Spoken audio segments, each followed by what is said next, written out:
Are you looking for the best dashcam? In this video we will look at some of the 3 best dashcam on the market. Before we get started with our video, we have included links in the description. So make sure you check those out to see which one is in your budget range. Number 1.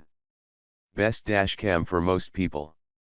The rear cam comes in at 1080p, i.e. the long-time standard marketing term high definition, which matches or exceeds many other units on the market, and the front camera is more impressive, sporting 2160p resolution, marketed as 4K, or Ultra HD, almost 4x the pixel count of 1080p. Each lens is wide-angle as well, which, combined, gives 185 degrees of coverage, just about the best of our lineup. Long story short, the R2-4K captures an incredible amount of information, without appearing distorted. License plates 2 to 3 vehicles ahead can be read just from a paused video, without zooming in. Very impressive, says lead tester Kyle Haymister. That level of detail will be invaluable when it comes time to present evidence of a hit and run, for example. The user experience feels smooth, and this is a unit with a ton of settings customizability, but install and setup take a bit longer than average. Our only other gripe is that the video frame rate appears fairly low, a necessary concession to help reduce the size of already large video files. Number 2. Best bang for the buck. The usability is straightforward and better than some costlier units, so we feel that it's well worth your consideration. In the words of lead tester Kyle, the cheap options aren't worth the headache, they fail in strange ways and clearly don't live up to the manufacturer's claims. The Mio 5 is the cheapest good model as far as I'm concerned. What does that mean for you? Well, the S1 doesn't have the best video quality we've seen, despite the 4K resolution spec.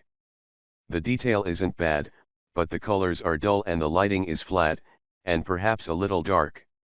Everything seems in focus, but somehow blurry, says Kyle. The S1 only comes with a front-facing camera, which is part of what brings the cost down. A rear cam is available as an upgrade. As it stands, the S1 lacks the wow factor, but it is one of the few options at this price that can claim this level of reliability. If you're looking for the affordable option, we recommend going no lower than the S1. Number 3. Best setup and go option. There is no LCD screen on the unit, and only 2 buttons total, so setup and interfacing with the unit is done entirely through the app.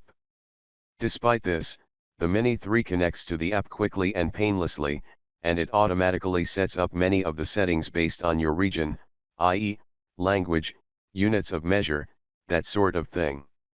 It feels like practically everything is done for you, though we do wish it didn't require an account setup.